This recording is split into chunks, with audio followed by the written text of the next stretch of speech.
Hola Marta.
Hola, buenas tardes.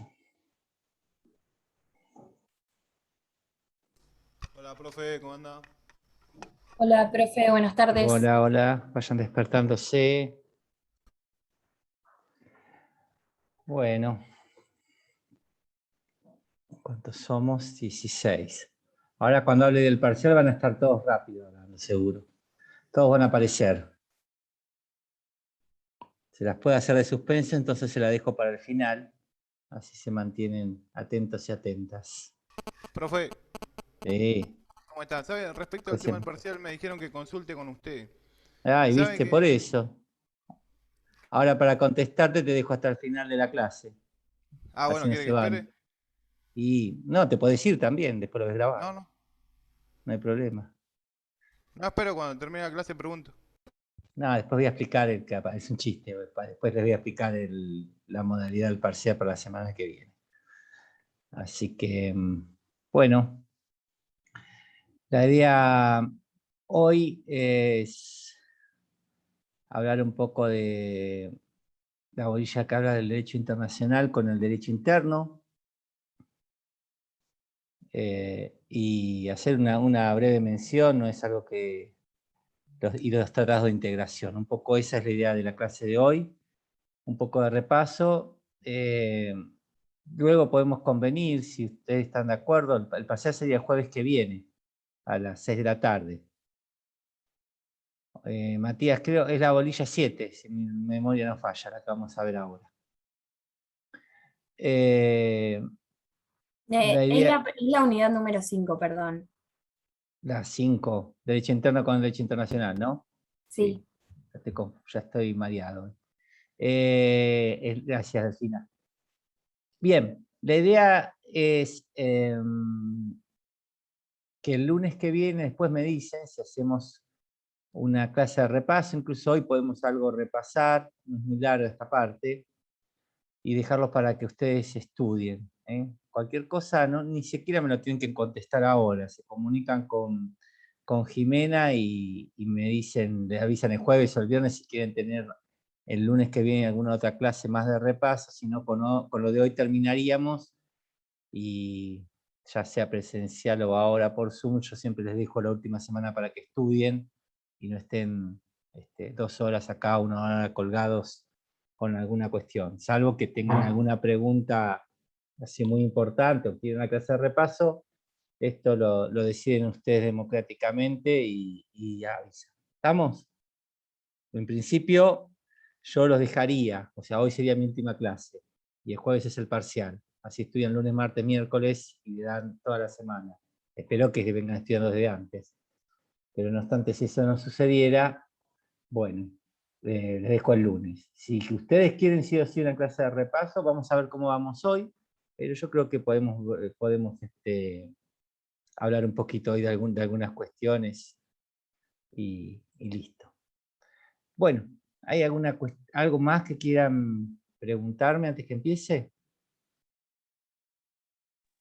Profe, Bueno, tuve un problema con el tema ¿qué del trabajo pasó? práctico que no lo pude entregar.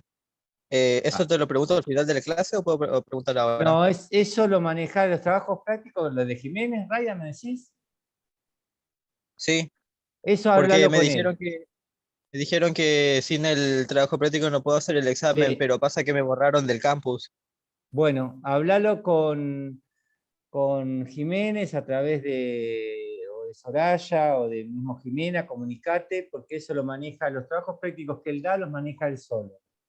Así que ahí no puedo responder por él, ¿sabes? Ah, bueno, dale. Sí, sí. Yo este Porque no cuatrimestre. pude hacer el trabajo práctico que me borraron del campus y me agregaron en penal. Estuvo Ah, muy raro eso. bueno, si fue un error, pero trata de solucionarlo hoy o que te digan una constancia de que tuviste ese inconveniente y ahí preguntarle al doctor Jiménez, porque Profe, él de maneja... igual manera, Sí, el no hacer el primer trabajo práctico no te priva de hacer el parcial. Si no haces el segundo, sí, ahí ya está, pero tranqui. bueno, Ah, bueno, o sea que puedo hacer el segundo trabajo práctico para llegar al parcial. sí, Claro, consultalo ahí, no sé, Bruno, cómo es lo que dijo Jiménez exactamente para este cuatrimestre, Lo que yo les digo que en ese caso, si fue un trabajo práctico mío, lo podemos manejar. Yo no les quise cargar este cuatrimestre con trabajos prácticos y bueno, la idea es que lo hablen con él. Acá dice Matías, ojo que hay que entregarlo el jueves. Sí, ojo que es invariable esto, por eso él está muy rígido y no quiere ni siquiera que intervengamos nosotros de mediadores. Hablen con él, con Jimena, que ahora que hable con él, pero presenten los trabajos, porque es condición, y lo dijo la primera clase, ya que no hay cursada presencial, esto de la exigencia de los TP es condición sine qua non, y esto lo ha recalcado ya desde el año pasado. Así que manéjense, y si les falta, bueno, pónganse las pilas y entréguenlos sí o sí, porque ya no les va a aceptar el examen. Es decir, directamente no lo podemos tomar. ¿Está? Solucionen Dale, profe. todo. Aprovecho también, si hay alguien que esté mal anotado, mal inscrito, el día que tomemos el parcial, tiene que estar todo regularizado. No vengan en último momento, me olvidé de anotarme, me olvidé, eso se los dije en la primera clase. Ya pasaron un mes y medio, así que no se duerman con esa cuestión. Arreglen que estén bien en la comisión en donde están inscriptos o inscritas, ¿sí? Y que sea la nuestra y que esté todo bien. Porque después, aunque rindan el examen y está aprobado, no van a estar. Lo mismo que los que lo presenten al TP. ¿Está? No se queden con esto a último momento. Ya estamos casi a último momento, una semana. Todavía pueden solucionar todos los problemas de papeles que tengan. Bueno.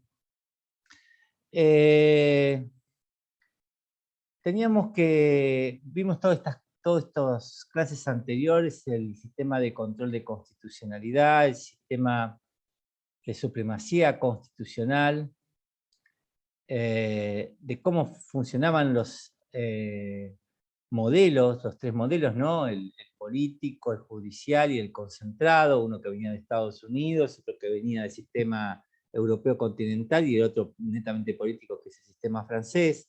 Habíamos explicado cuál era el motivo, el descrimiento del sistema por parte del Poder Judicial del lado de la Revolución Francesa y los propios franceses, que tienen un sistema de control político, esa tacha de ser poco democrático y ese objetivo de decir cómo un juez podía declarar la inconstitucionalidad de una norma que el Congreso, que había sido votado por sus diputados, sus representantes, en este caso la Asamblea Nacional en Francia, podía dar por no cumplir una ley que tenía un sustento popular, digamos, democrático más claro.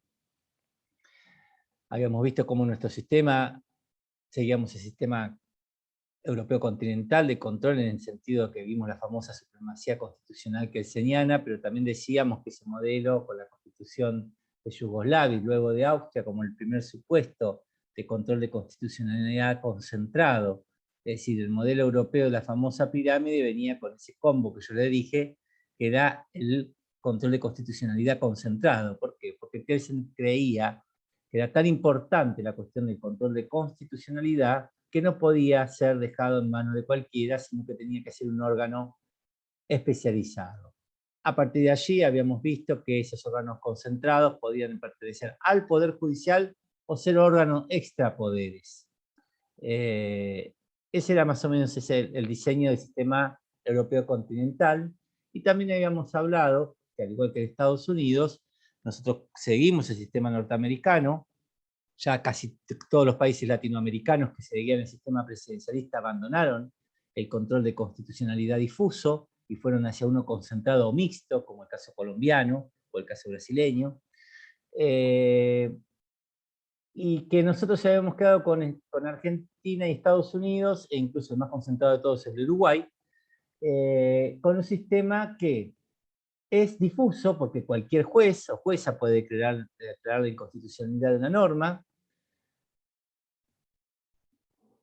y el efecto de interparte, ya lo vimos, y también habíamos hablado que ese control de constitucionalidad no estaba ni en la Constitución norteamericana, de la cual había abrevado Alberti cuando la hizo, y por supuesto en forma de espejo, podemos decir, nuestra Constitución tampoco se dijo quién era el garante de la supremacía constitucional, Así Jimena les explicó 2 fallos, Marbury versus Madison, que fue el primer caso norteamericano, en donde la propia Corte americana dijo, bueno, voy a ser el guardián de la Constitución, y si bien no declaró la inconstitucionalidad de una norma, dijo que la competencia originaria está dada por la Constitución y no por una ley del Congreso. Tenemos nuestro caso similar, estoy haciendo, como verán, un repaso fugaz de esto, que ya está grabado, así que no sé para qué demasiado lo estoy haciendo, pero bueno, son algunos vicios para que linkeen. Y el caso argentino tiene que ver, es similar con el caso Sojo, y el primer caso que sí se declaró la inconstitucionalidad de una norma fue el caso El Hortondo, ¿no? Donde se declaró la inconstitucionalidad de la expropiación de la Avenida de Mayo, porque se había expropiado más de lo que correspondía, y por eso se declaró por primera vez al año siguiente la inconstitucionalidad de la norma. Ese era el modelo nuestro, modelo que no hay intención ni política ni jurídica de modificarlo, es decir, tanto desde en su doctrina mayoritaria, ¿no? En permanecer con este sistema de control de constitucionalidad difuso, y algunas dificultades, diciendo que deberíamos sumar al control de constitucionalidad un nuevo elemento como tarea de los jueces, que era el control de convencionalidad. Ya no solamente debe mirar un juez o una jueza la Constitución Nacional, sino también que debe mirar el sistema interamericano en el cual pertenecemos, como ustedes lo pueden tener, el famoso Pacto de San José de Costa Rica, y ese sistema que está formado por la Declaración y por la Convención Americana, y que nosotros vamos a formar parte de, digamos, la Corte Interamericana. Argentina ha reconocido y ha aceptado la jurisdicción de la Corte Interamericana, les da un nuevo parámetro, un nuevo paradigma, un nuevo modelo, que ya no solamente los jueces deben ver a la Constitución, si miramos como techo, como cúspide del ordenamiento jurídico, sino también a lo que dice la Convención Americana, e incluso la Corte Interamericana ha dicho en varios fallos, no los quiero cansar con esto, pero ha dicho que no solamente va a comprender el alcance de lo que dice la Convención y la Declaración, sino, por ejemplo, la Convención de Belén de Pará, la violencia contra la mujer. Es decir, todos los instrumentos internacionales regionales, dentro del ámbito de la OEA, de la Organización de Estados Americanos, son parte del control de convencionalidad. ¿Qué significa esto? Primero, lo que teníamos que decir es que no es un concepto acabado. Es un concepto en desarrollo, en pleno desarrollo. Que significa, bueno, que se va cambiando, se va moldeando, porque no es más ni menos, y esto sí que nos diferenciamos del sistema continental europeo y regional, Tribunal Europeo de Derechos Humanos, por ejemplo, que el control de convencionalidad es regional. Y es acuñado, como yo les dije en la última clase, en ese cuadrito, a partir del caso Almonacid Arellano del año 2006. Si bien ya había el profesor García Ramírez, que fue presidente y miembro de la Corte Interamericana, lo había dicho en Lima Chang unos años antes en disidencia, o con una opinión de él, pero todavía no lo había aceptado todos los jueces de la Corte Interamericana. La cosa es que en el caso del Almonacid Arellano del 2006 se aparece y se acuña el concepto de control de convencionalidad. ¿Cuál es el objetivo? Velar por el efecto útil de la convención. ¿Qué se entiende por esto? Para que precisamente se siga cumpliendo con lo que dice la Convención Americana. ¿Quién es el intérprete de la Convención Americana? La Corte Interamericana de Derechos Humanos, que tiene 2 funciones. Una consultiva, y que es una suerte, si lo recuerdan por la clase anterior, de control de convencionalidad preventivo. Es decir, un país le pregunta, ¿cómo debo entender el derecho a la vida, o la libertad de prensa, o la censura? Bueno, ¿qué se debe entender? Y esto sirve de guía para los estados a la hora de legislar, que sea conforme a ¿qué? ¿A la Constitución? No, conforme a la Convención. Entonces es una suerte de control de convencionalidad preventivo la opinión consultiva. Y después, por supuesto, tiene otra función, que es la contenciosa. A su vez, dentro del sistema interamericano, no solamente va a intervenir la Corte Interamericana, sino la Comisión Interamericana de Derechos Humanos, que en las cuestiones que son contenciosas actúa como una suerte de ministerio público fiscal. Va a recibir las denuncias y va a solicitar la condena de un Estado a partir de una denuncia de un ciudadano de ese país por la violación de algún artículo de la Convención Americana o de la Declaración Americana de Derechos Humanos. ¿Se entiende? Entonces, dentro de este margen de actuación, vemos estas dos funciones, reitero, consultiva y contenciosa. En la actuación contenciosa, en la cual un ciudadano o ciudadana denuncia a un Estado, al Estado donde forma parte, por ejemplo, el Estado argentino, pueden suceder obviamente dos cuestiones. Que sea condenado el Estado o que no lo sea.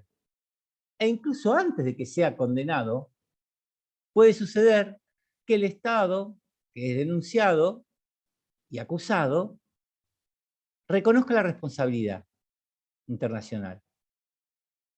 Esto lo ha hecho en los últimos años en muchísimas ocasiones Argentina. No ha esperado a una sentencia condenatoria de la Corte Interamericana, sino que cuando acusa a la Comisión o da una recomendación o advierte a la Comisión Interamericana, en algunos casos Argentina ya cumple y acepta la responsabilidad internacional. Entonces, póngase en cuestiones de encarcelamiento preventivo, de alguna norma, o de alguna indemnización, o alguna violación de algún derecho humano, dice, bueno, lo reconozco, es verdad, voy a modificar que esta práctica, esta ley, de acuerdo a lo que sea el contenido de la denuncia. Si esto no sucediera, y se sigue litigando, bueno, va a terminar como cualquier sentencia, pero esta vez en el orden supranacional. La Corte Interamericana va a condenar a Argentina y en este caso va a haber reparaciones, que no solamente van a ser pecuniarias, sino que puede servir para el efecto de no repetición y del efecto útil de que se siga cumpliendo la convención, que se modifiquen, por ejemplo, una ley, o un artículo de una ley, o un accionar del Poder Ejecutivo. Entonces, este es el efecto útil de no repetición. Porque, ¿qué significaría? Y ahí, esto por eso lo estamos vinculando o linkeando con el control de convencionalidad. Cuando la Corte Interamericana, a partir de alguna opinión de un juez de la Corte, en esa época Cansado Trinidad, dice, bueno, esto del efecto útil, ¿qué significa? Póngase que Argentina es condenada porque no respeta el derecho a la integridad. Y entonces, la integridad física, las personas en las cárceles sufren torturas. Y es condenado. Bueno, es condenado, en esa cárcel Argentina queda condenada y debe cumplir con una indemnización de daños y perjuicios, ese monto pecuniario, y listo. Supóngase, o los lapsos de las prisiones preventivas, que ha llegado a Argentina el caso Bayarri. Bueno, ahora, ¿qué sucedía con otras personas que están en la misma cárcel, en la misma situación? Resulta que respecto a Bayarri, quedó condenada Argentina.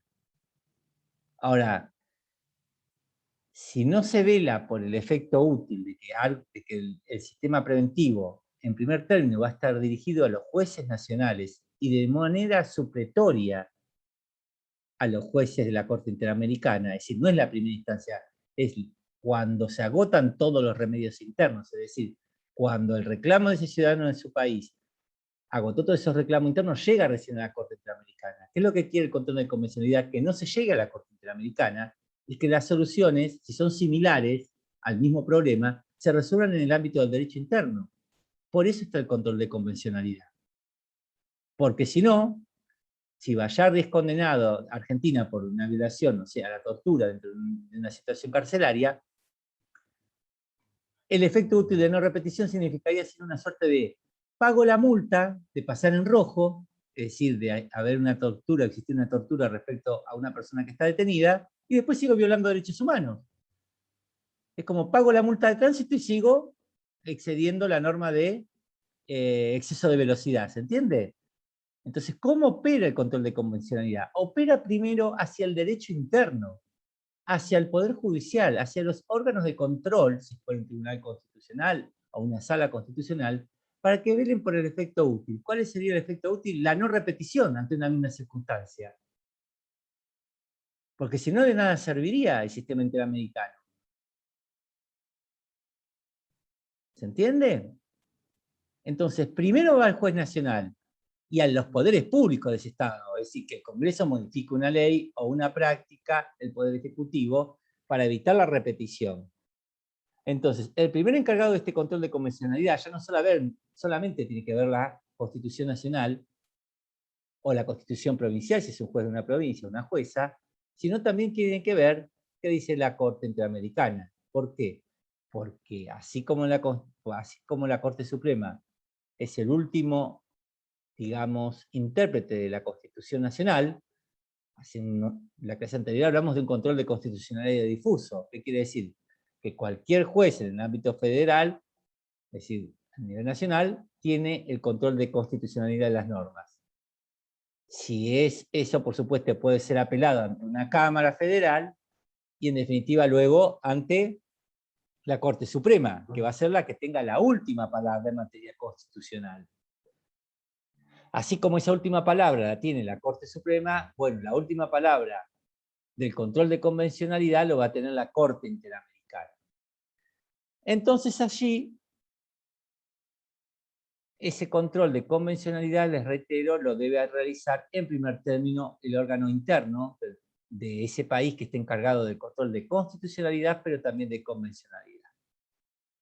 ¿Por qué muchos de los países de la región, por no decir todos, salvo Argentina y Uruguay y Estados Unidos, van hacia controles concentrados o mixtos? Porque la cuestión del control de constitucionalidad, ustedes piensen que un juez, recuerdan cuando vimos también las características del control, que se hace en cualquier causa, y que no hay una acción autónoma de inconstitucionalidad en principio, si bien está pegada pretorianamente la acción meramente declarativa de certeza, no hay una acción autónoma, que cada ciudadano o ciudadana que tenga, ya va Matías, una cuestión de constitucionalidad la debe plantear en forma individual y el efecto es interparte, es decir, a esa parte que solicitó la acción de amparo, supónganse, y no tiene efecto abrogatorio, derogatorio de la ley, como si fuera un sistema concentrado, bueno, trae este tipo de dificultad. Ya un juez que está, no sé,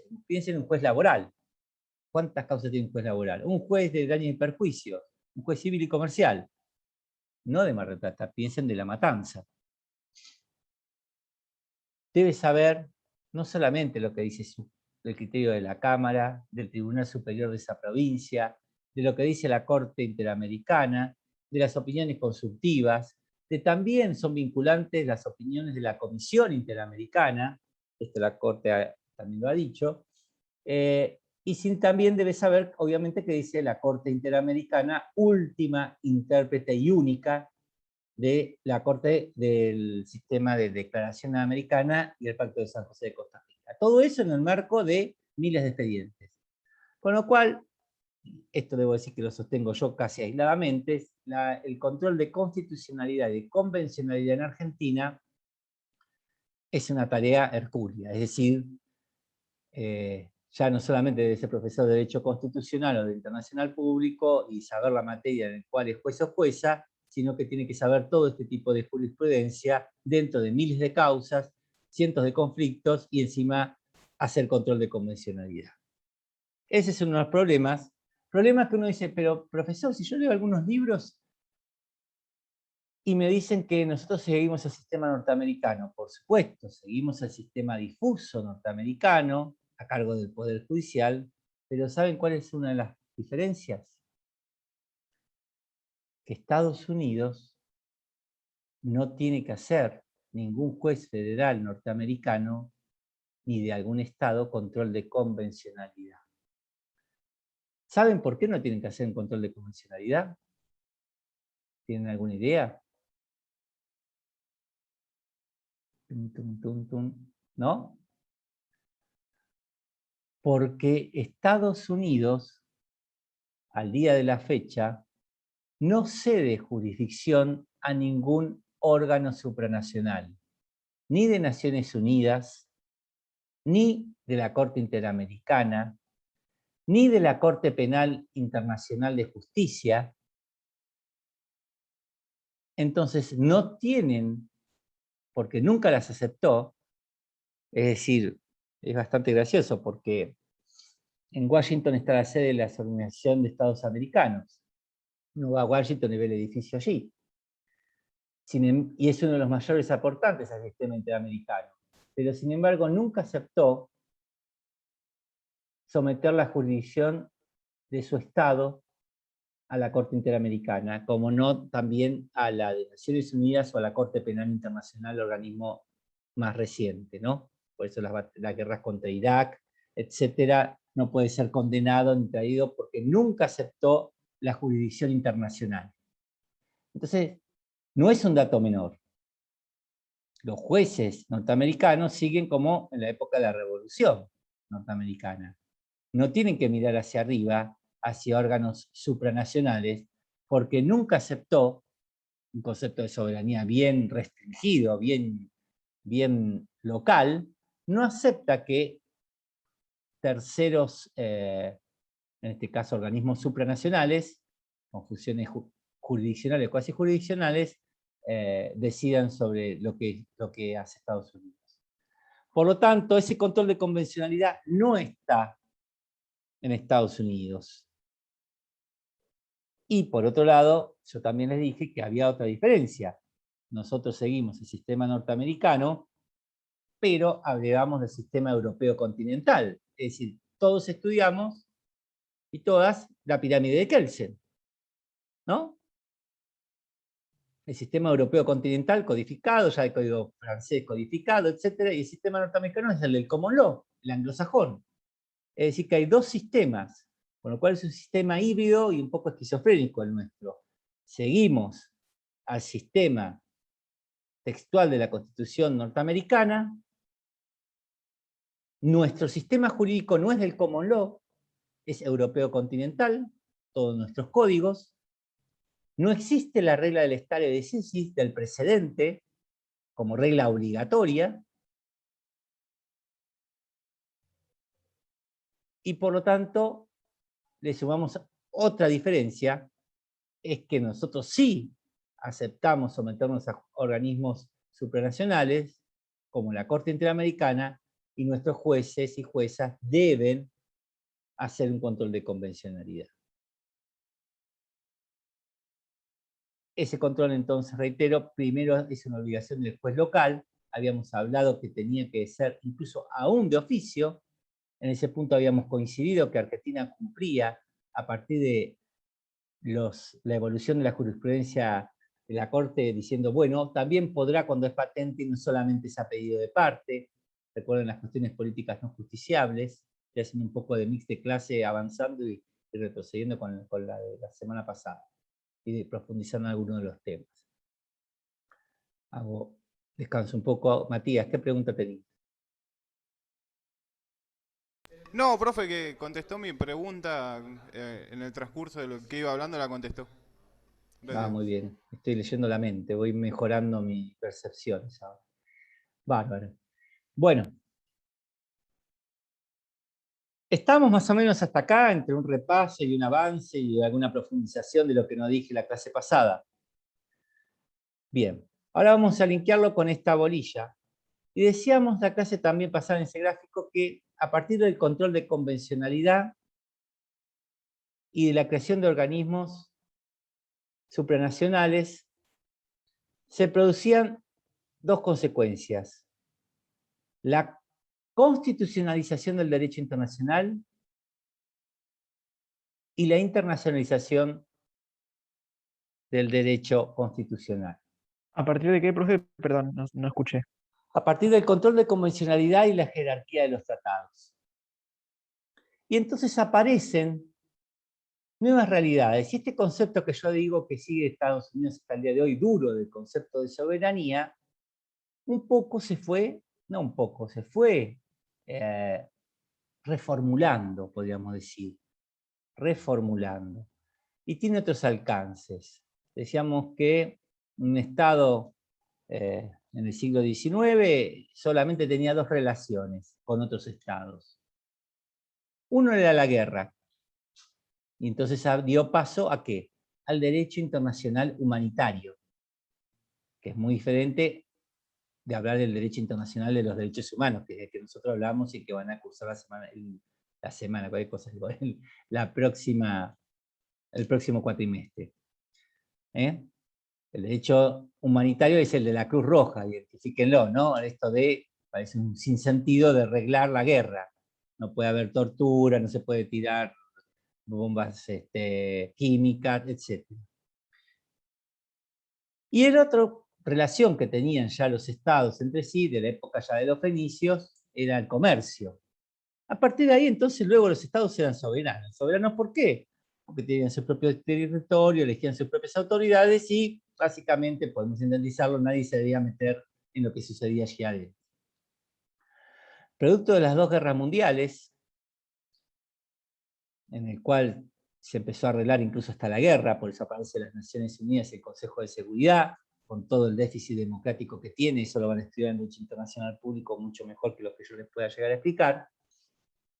Aparecen órganos supranacionales, Naciones Unidas, OEA, Organización de Estados Americanos, y así se fueron regionalizando en África, en Australia, órganos suprarregionales. Empezamos a darnos cuenta que teníamos que relacionarnos no solamente a partir de la guerra y del comercio, sino también de la cooperación y de la colaboración, bajo ciertas premisas. Entonces, esto mismo un poco fue lo que sirvió para que nos diéramos cuenta, o eso que Vidal Campos decía, pero ¿cómo? Esto cuando hablábamos de supremacía constitucional, ¿cómo puede ser que un tratado esté por debajo de una ley? ¿No? Cuando veíamos el artículo 31. Y nos pensábamos a preguntar, diciendo, pero si Argentina está desde el año 48 la Declaración de las Naciones Unidas, si ya está el Consejo de Seguridad, si está OEA, si hay organismos como la CEPAL, la CELAC, si están las convenciones de los derechos del niño, empiezan a aparecer instrumentos internacionales que protegen los derechos humanos, y son muchos los que están incluidos en el 75 y se hizo 22 a partir de la reforma del 94 y tienen jerarquía constitucional. Aparecen entonces esto que estábamos hablando, ¿no? No podía ser que tuvieran una jerarquía por inferior de las leyes. Porque la cuestión era hacer operativizar estos tratados, firmarlos para hacerlos cumplir, o para que se hagan cumplir, o para que se cumplan, o para que se hagan y se realicen las políticas públicas por parte del Estado que se haya comprometido para llevarlos a cabo. Habíamos quedado que entonces todos los instrumentos, tratados o acuerdos o concordatos tienen jerarquía superior a las leyes, primer párrafo del 75 y 622. Veíamos que algún pequeño grupo tenía jerarquía superior, que eran los de derechos humanos, que no era un número cerrado, sino que Argentina, de hecho, va incorporando con el tiempo más tratados, y le dando jerarquía siempre y cuando sea materia de derechos humanos, pero también receptó el constituyente del 94 los tratados de integración, y en este caso de integración regional, por ejemplo el Mercosur, y son los que están en el 75, inciso 24. Y este proceso de integración es global. Este es un proceso de integración que es global, y que podemos ver como espejo, más allá de algunas dificultades y de un cierto romance y de un poco de retroceso, como grado de integración el mayor que podemos ver dentro de Occidente es el de la Unión Europea. Y esto incluso forma a que exista una rama que es el derecho de la integración, que va a estar formado por tratado de integración, pero que no es ni derecho internacional público, ni derecho constitucional, ni derechos humanos, sino que en algunas facultades tienen autonomía científica. ¿Y qué son los tratados de integración? Y que llevan a cuestiones mucho más complejas, que yo solamente se las voy a esbozar, porque no tiene sentido que la veamos con tanta profundidad, pero me gustaría, aquí sí les voy a leer porque mi memoria no falla, no es que no falla. Dice Iris Mabel Laredo, cuando define la integración, que se trata de un proceso de cambio social, voluntario, mediante el cual, a partir de la existencia de problemas, intereses y objetivos comunes, las unidades nacionales se asocian y adoptan estrategias de acción conjunta para mejorar su estatus, el de sus respectivas comunidades y su inserción en el sistema estratificado internacional. Sentadas las bases de ello, vamos a hablar que esta integración se va a dar, por ejemplo, en Europa, que es donde está más claro. Cuando tuve oportunidad de viajar a España y estudiar un poco de esto del derecho de integración, en grandes 5 pilares le llaman ellos. Desde menor integración a mayor. ¿Para qué se juntan los países? Bueno, piensen ustedes. Nosotros lo tenemos un poco más claro, porque somos un Estado federal, ¿no? Donde cada provincia tiene su propia constitución, tiene sus propios territorio, y los países que son unitarios es más difícil que entiendan esto de integración. Podemos ponerlo al revés. Una integración es una suerte de federación de países que tienen objetivos comunes. El primer grado de integración fue en Europa a partir de la asociación del Estado de Unión del Acero. Pero estos grados de integración tienen que ver con zonas de libre comercio, zonas aduaneras comunes, zonas de paso de servicios y de bienes, hasta la integración total, que sería incluso casi una constitución para todos los países que forman esa unión, caso el de la Unión Europea. Vamos a ir entonces de mayor a menor. La primera grado de integración entre los países, por lo menos tiene que ser obviamente 2 o más países, es cuando las zonas de libre comercio. ¿Qué se entiende por zona de libre comercio? Es cuando 2 o más estados deciden eliminar todas las trabas aduaneras y comerciales existentes entre sí, al tiempo que mantienen sus propios aranceles externos frente a terceros países.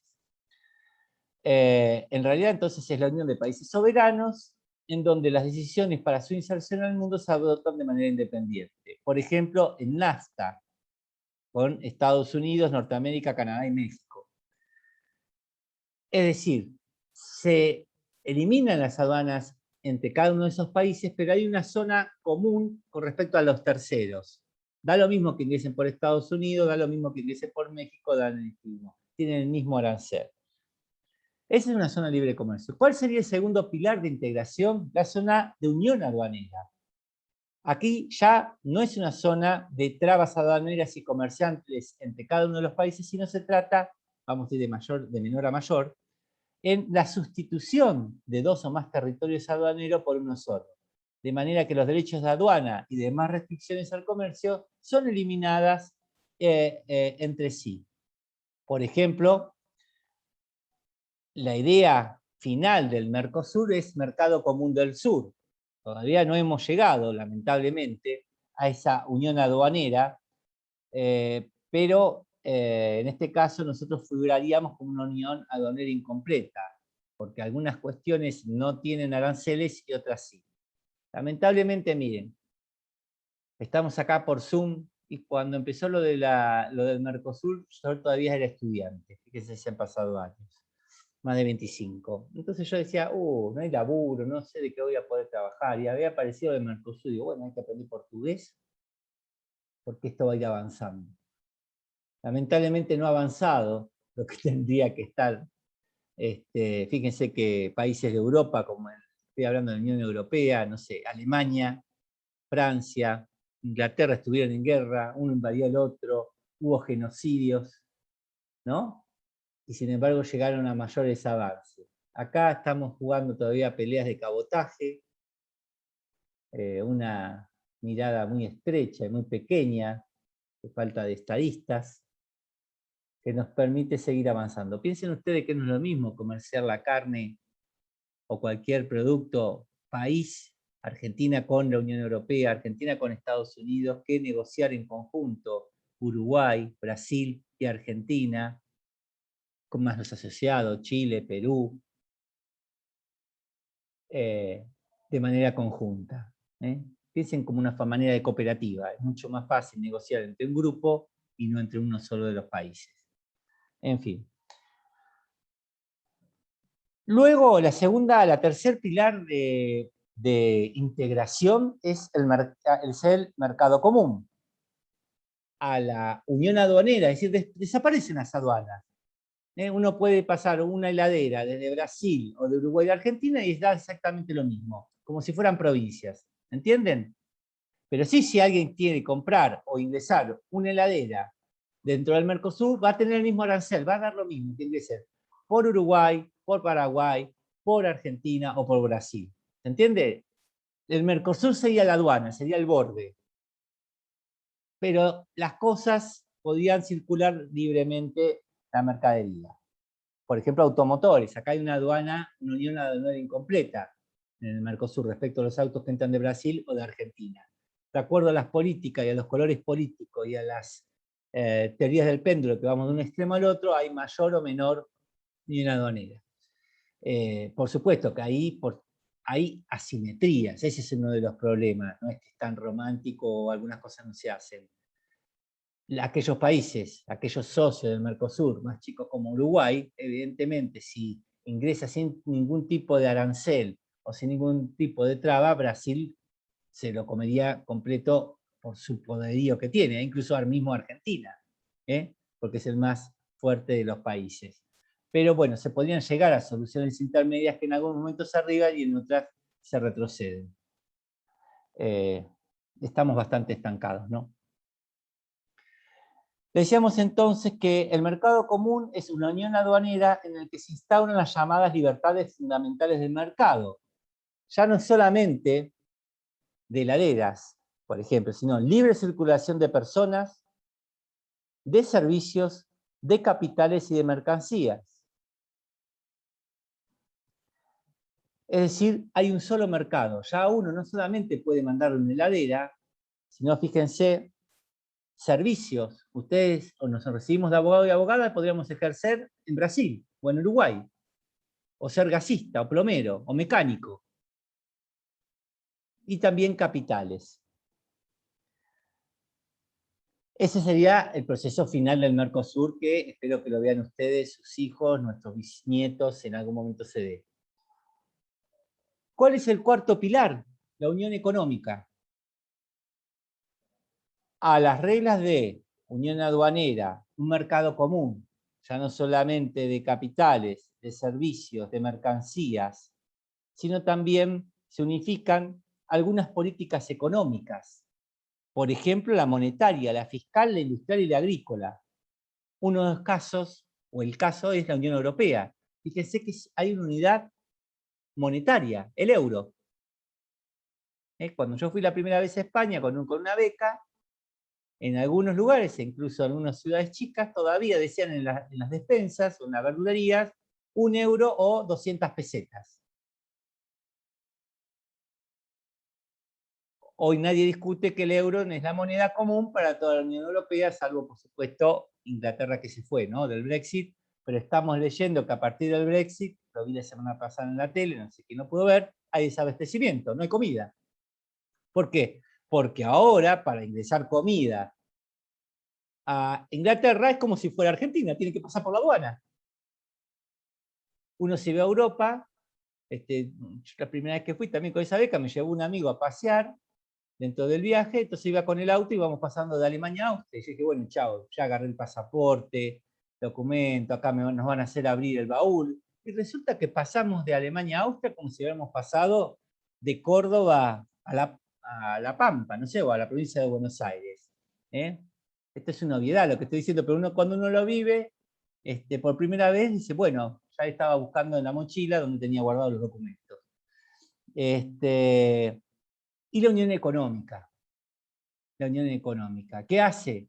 Que también sea una unión que limita financieramente a los países. Ya los presupuestos de los países y los déficits no tienen que ser más del 3 o 4% anual. Es decir, todos los países deben ser los deberes.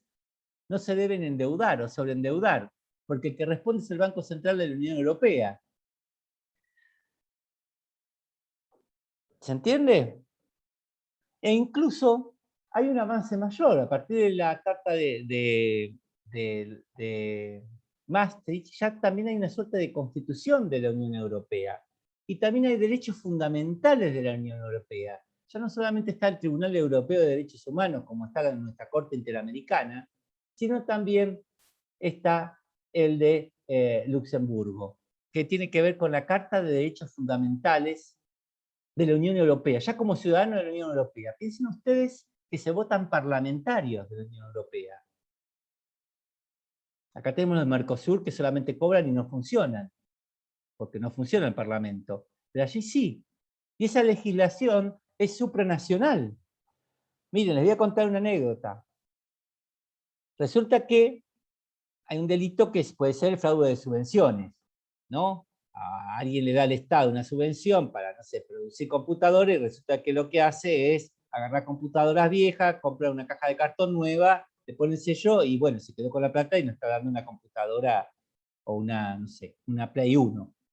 Bueno, resulta que dentro de la Unión Europea, para evitar esas asimetrías, hay subvenciones. Entonces, cuando recién España ingresó a la Unión Europea, hubo varios socios fundadores y luego países fundadores que fueron incorporándose en nuevos países. En esta segunda oleada entra en España y había subvenciones para, por ejemplo, la Unión Europea dice, bueno, nos falta trigo, nos falta papa, nos falta lo que fuera, no frutas. No sé, en la región de Andalucía, que están los cítricos, naranjas. Bueno, ¿qué pasaba? Cobraba una subvención de millones de euros para que se siembren, para que se cosechen naranjas. Entonces, ¿qué es lo que sucedía? ¿Vieron las medias sombras de los autos? Esas que tenemos ahí en Punta Mogotes para... Bueno, como sacaban los aviones y las fotos satelitales, a ver si estaba sembrado o no, se ponían esas sombras negras. Pero resulta que la plata, en vez de poner, no sé, trigo, lo que fuera, se la quedaban.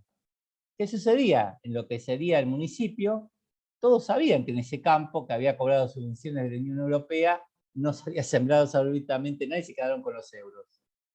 Pero claro, el del municipio, el del ayuntamiento, sería el equivalente, no decía nada, porque total no era plata de España, ni siquiera del ayuntamiento. Pero fíjense ustedes cómo obligaban, después de ser, obviamente, piensen ustedes que era un fraude de subvenciones no del Código Penal argentino, que perjudica al Estado argentino, sino que existe el fraude de subvenciones a la Unión Europea, es decir, fondos de la Unión Europea. Fíjense cómo modifica en esta dinámica la legislación interna para que haya legislación que en un código penal se tenga que poner, no porque afecta a nuestro país, sino que a la subvención que reciben de la Unión Europea. Evidentemente nosotros estamos a años luz de esto. Y el último pilar, para no cansarlos y cansarlas, es la integración total, donde se unifican todas las políticas monetarias, fiscales y sociales, una suerte de Star Wars, ¿no? Un único mundo universal a lo John Lennon, donde todo es perfecto. Claro, yo les di la versión un poco romántica, ¿no? De la integración. También puede suceder que la integración uno sea el de ese tren, yo digo, esto tiene críticas también. El vagón de cola, ¿no? Y no esté dentro de la máquina, de la última parte. Y esto se produce alguna crisis cuando en el romanticismo de los 90 nos hablaban de la globalización. Entonces todo un mismo mundo, estamos todos hiperconectados como estamos ahora, podemos mirar internet, podemos depositar dinero de todos lados, y hay una integración total, normativa de las Naciones Unidas, etc. Esa es la parte romántica de integración. ¿Cuál es el lado B? De integración total, de unificación de políticas monetarias, fiscales y sociales, una suerte de única constitución también. Ahí estoy contestando al chat, aprovecho. ¿Cuál es la parte no romántica? La glocalización, no con B, con C. La parte no romántica es, dentro de esta globalización, ¿dónde nos ubicamos? Porque es muy romántico decir, yo me voy de Alemania a Francia, de Francia me voy a Austria, después paso por Italia, que es muy lindo, etc. Y todos circulamos libremente, y entonces cada uno, Delfina, puede trabajar, por ejemplo, en Alemania, o le gusta España, el calorcito, y se va cerca de Barcelona, Y Ricardo dice, no, a mí la verdad que me gusta más ir a Francia. Y todos ejercemos nuestra profesión, si estuviéramos en la Unión Europea, libremente. Y yo, bueno, yo me veo a mí también ser profesor en algún lado, che, no sean malas personas. Bien, esa es la parte romántica, libre circulación de personas, de cosas, de monedas, una única moneda. ¿Cuál es el lado B? Yo digo lado B porque soy ya viejo y me gustan los discos, ¿no? Los discos de vinilo tenían el lado A y el lado B. Ahí Ricardo se acuerda que es veterano. Y los que andan con onda vintage también van a encontrar los vinilos. Bueno, ese lado B, que no eran los mejores temas, el lado B es la globalización. Es decir, en este mundo globalizado, en el que todos vamos a libremente hacer el comercio con el Mercosur, nosotros nos comunicamos con Europa, etcétera, etcétera, bueno, hay asimetrías. No todos estamos en el tren de la globalización en la misma posición. Algunos viajan en especial, en pullman, en primera, y algunos puede ser que viajen en turista. Y incluso hay algunos muchísimos, que no se pueden subir al tren, que lo ven pasar. Si nosotros vemos cualquiera de las marcas de indumentaria deportiva, o de ropa que utilizamos, o de tecnología que utilizamos, vamos a ver que aunque sean marcas en que en sus orígenes pueden ser de Estados Unidos, de Francia o de Alemania, cuando miramos las zapatillas, en donde están fabricadas, nos vamos a dar cuenta que no están allí. Y que esa localización hace que, para donde esté la mano de obra más barata, se produzcan. Entonces, no es posible una libre circulación, sino lo que se ve es una gran desigualdad, en el cual se producen las cosas, los productos con la mano de obra más barata. Medio Oriente, India, Latinoamérica. Entonces, esa no sería, digamos, la postal romántica o linda de la globalización. Esa es se llama glocalización, donde no se puede mover, porque ni siquiera, en algunos casos, tienen los derechos mínimos satisfechos, y entonces el reparto y esa teoría famosa del derrame, de que si uno va a producir mucho le va a llegar a los de abajo, parecería que no se está dando. Bien, lamento terminar tan poco optimista con el tema de la globalización, pero así son las cosas. Este es el mundo, bienvenidos y bienvenidas. Bueno, vamos al parcial que les preocupaba. Parcial, jueves que viene, 18 horas. Buena noticia. Les voy a ver la cara al resto que no le pude ver en todo el cuatrimestre. Presencial. Modalidad, múltiple choice.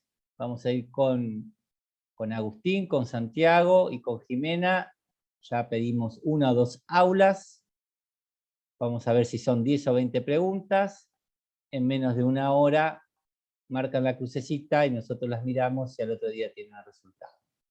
¿Estamos? Profe, tengo una pregunta, porque el otro día el profe Jiménez dijo que era a desarrollar, que es por su comisión, ¿sería eso? Claro, cada comisión es soberana e independiente. Así que Genial. nosotros vamos a hacerlo con múltiple choice. Sobre todo para no estar tantas horas, y creo que con esto ya en todos lados se ha, digamos, de alguna manera aflojado la cuestión del distanciamiento, y los colegios han empezado con todos los alumnos y alumnas. Tengo hijos en el secundario, fueron todos, así que no va a haber ningún tipo de inconveniente. Así que va a ser la misma modalidad que veníamos haciendo, múltiple choice, pero con lógica. Si son 10 preguntas, en 20 minutos, 30 minutos ya está. Si son 20, en 40, 50 minutos. Vamos a decirlo ahora, pero ya sepan. Jueves que viene, 18 horas. Les pido por favor puntualidad, porque en las aulas que estemos vamos a empezar al mismo horario. Así que no se cuelguen, porque no nos vamos a quedar a esperar. Profe, Como múltiple disculpe, choice, una pregunta. son 20 minutos. Sí, ¿quién? Lautaro. Yo, Lautaro. Sí, no es este jueves, es el que viene, ¿no? Cuando dice usted Sí, su sí, jueves sí, que viene. sí. Sí, sí, Ah, sí, no, no pero yo ahora. pensaba. No, ya. Ok, No se gracias. asusten. Va, eso es lo que yo tengo agendado. ¿Eh? Ah, perfecto. Gracias. Pero Profe. nosotros no vamos a hacer preguntas, vamos a hacer múltiple choice. Matías, ¿Cómo anda, profe? ¿Todo bien? sigo Quería bien. hacer una consulta. La gente que ha presentado los diferentes certificados para solicitar la excepcionalidad, en mi caso lo hice ante las autoridades de la facultad, todavía no me habían contestado, ¿no?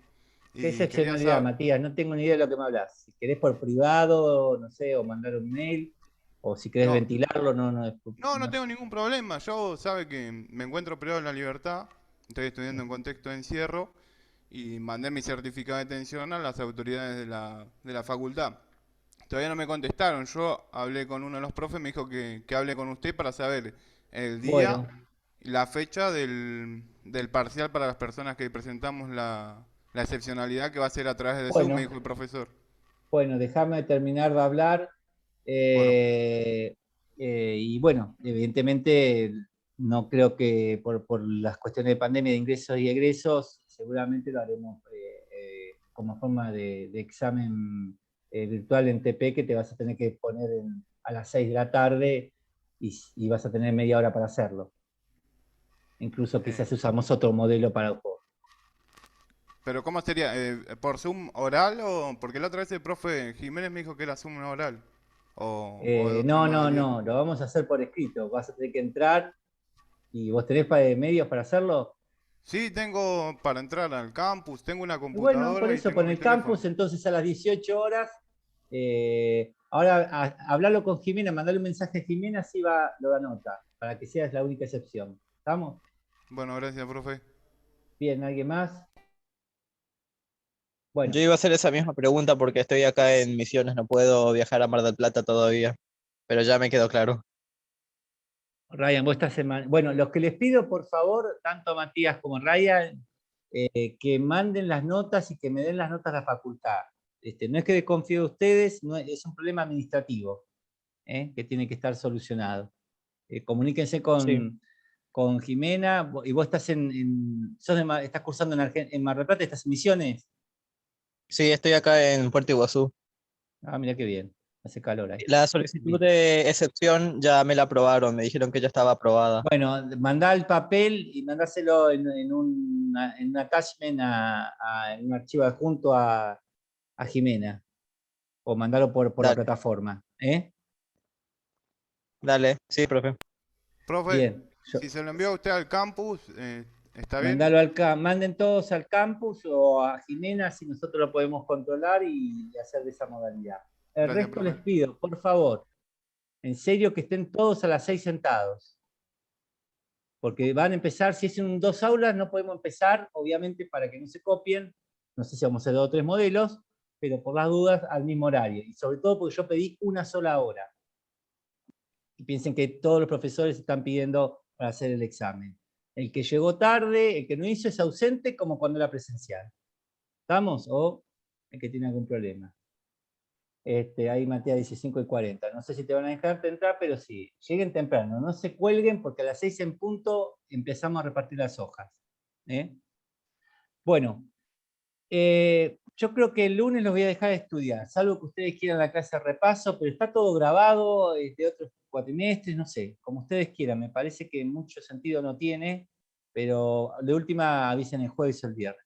¿Listo? Nos vemos. Acuérdense de avisar, los que no pueden. Chao. Chao, Chao, profe. profe. Chao, Chau, profe, profe, gracias. gracias. Chao, gracias.